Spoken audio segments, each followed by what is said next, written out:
Welcome to this class. This is English Literature, Class 11th C, book name Hornbill. First chapter, The Portrait of a Lady. I'll teach you chapter summary.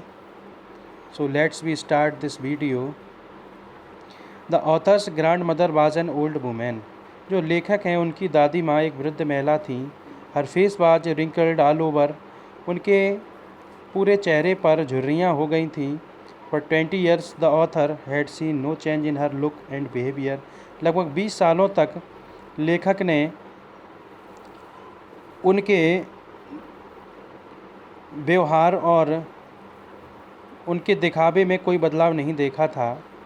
It was difficult to believe, ऐसा विश्वास करना कठिन था, that she too had once been a playful child. वो भी एक समय एक खिलाड़ी बच्चे के समान थीं. और अ प्रेटी यंग वूमेन, सुंदर महिला थीं. विद हस्बैंड, उनके पति थे. Even the grandfather with his long white beard, जबकि दादाजी जिनकी एक सफ़ेद लंबी दाढ़ी थी. In a potted look, at least 100 years old, वो बिल्कुल 100 वर्ष के लगते थे. इट वॉज इवन डिस्गस्टिंग यह टू थिंक, यह सोचना भी घृणित है, दैट की the grandmother had ever been young and pretty, कि जो दादी माँ थी वह युवा और सुंदर लगती थी. The old lady by short statured and a little bent, यह वृद्ध महिला छोटे कद की और झुकी हुई थी. She moved about in the house limping, वह घर में झुक करके, लिम्पिंग कहते लंगड़ाते हुए चलती थीं. She had silver locks and war spotless white clothes, वो सिल्वर लॉक्स पहनती थीं और धब्बेहीन श्वेत वस्त्रों को धारण करती थीं. She looked like a winter landscape in the mountains, वो ऐसी प्रतीत होती थीं जिस तरह से बर्फ़ से ढका हुआ सर्दियों के समय पर्वत दिखाई देता है. सी ऑलवेज कैरिड अ रोजरी इन हर हैंड, वह हमेशा अपने हाथों में माला को धारण करती थीं. विच सी केप्ट काउंटिंग, जिनकी बीड्स को वो लगातार गिनती रहती थीं. हर lips were always moving quietly in prayer, उनके होंठ हमेशा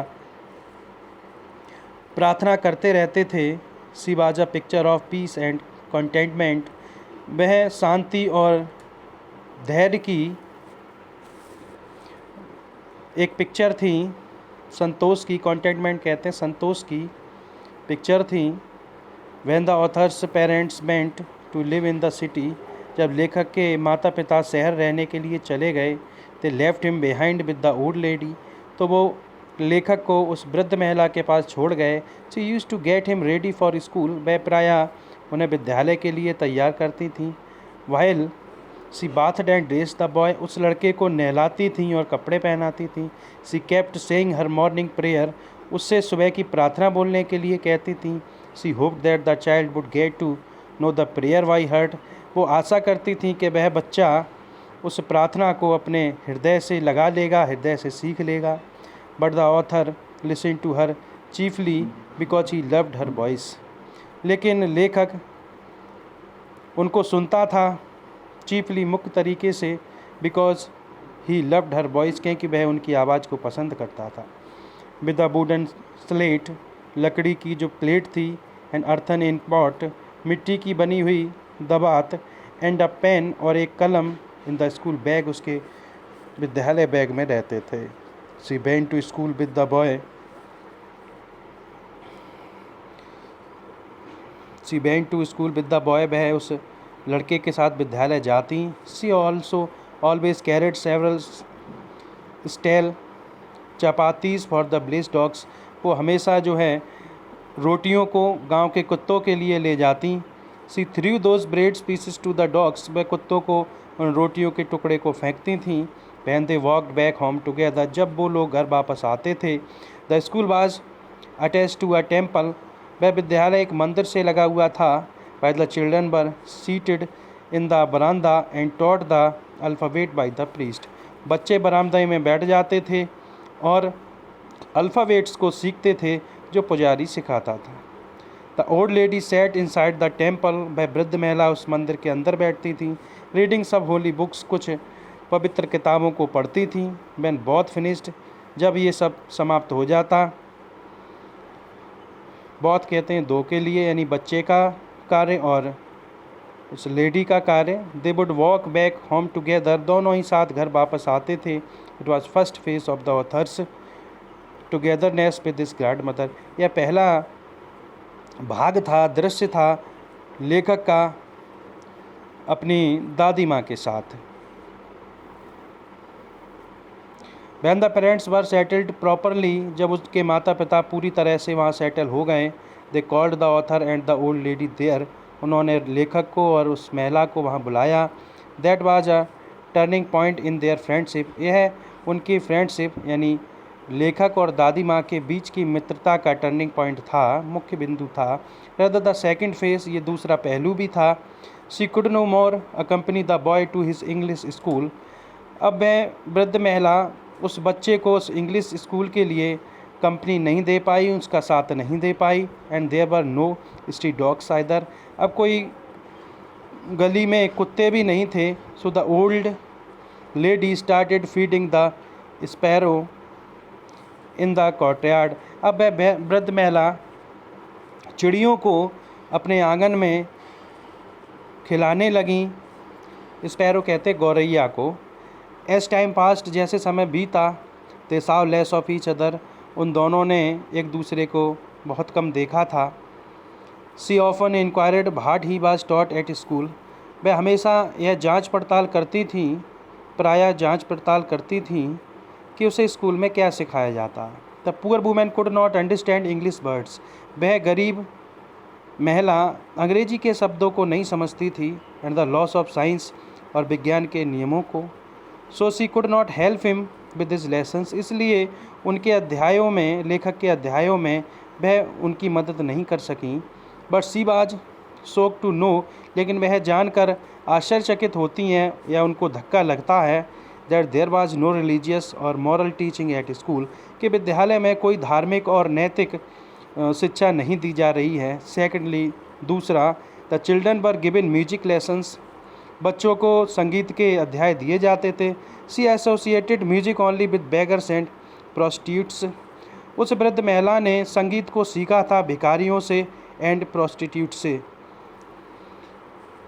when the author went up to university, जब लेखक यूनिवर्सिटी चला गया, he got a separate room for his studies, उसे अध्ययन के लिए एक अलग कमरा मिला। His friendship link with her was broken, उसकी मित्रता अपनी दादी माँ से टूट गई।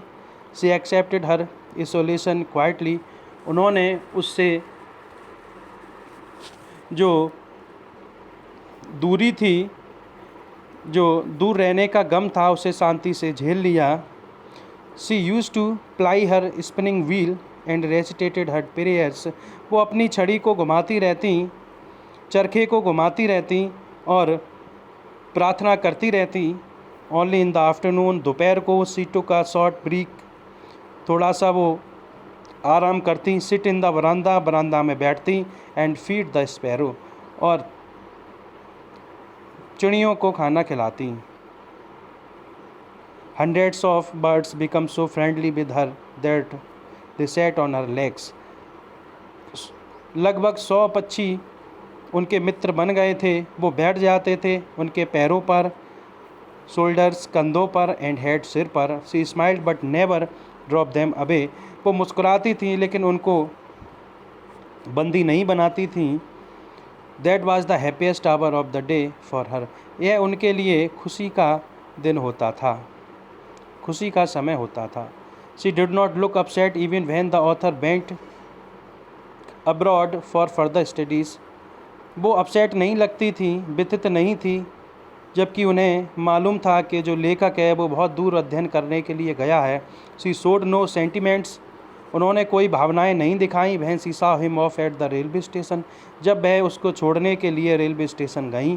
The author did not expect to find her alive on his return, लेखक ने आशा नहीं की थी कि वह जब लौट कर आएगा तो उनको जीवित पाएगा। But she was there again to receive him, लेकिन वह यहाँ तैयार थी उसको द्वारा रिसीव करने के लिए। सी लुक्ड एक्सट्रीमली हैप्पी, वह बहुत खुश प्रतीत हो रही थी। दैट डे, उस दिन, सी फेड द बर्ड्स लॉन्गर, उन्होंने लंबे समय तक पक्षियों को भोजन कराया। इन द इवनिंग, शाम को, she collected women from the neighbourhood, उन्होंने पड़ोस से महिलाओं को इकट्ठा किया। गॉट एन ओल्ड ड्रम, एक पुराना ड्रम लिया। एंड संग फॉर आवर्स, और कुछ घंटे तक गाना गाया। She could not withstand so much strain, वो अत्यधिक चिंता में प्रतीत नहीं हो रही थी। सी वाज टेकन इल, वो बीमार पड़ गई थी।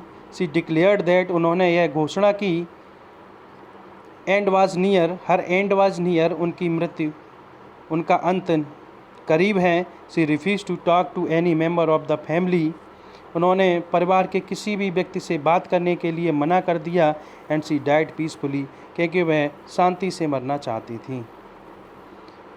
एज़ पर कस्टम, जैसा कि रीत रिवाज है, her dead body was laid on the ground, उनका पार्थिव शरीर मैदान में रख दिया गया। And covered with a red shroud, और लाल कफन से ढक दिया गया। While other left her alone to arrange for the funeral, जबकि दूसरे लोग उनके दाह संस्कार का इंतजाम करने के लिए चले जाते हैं।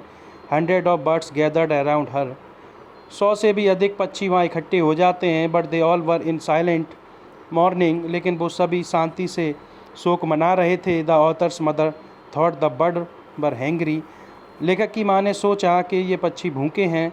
She 3 pieces of bread to them, उन्होंने उनके सामने रोटी के टुकड़ों को फेंका।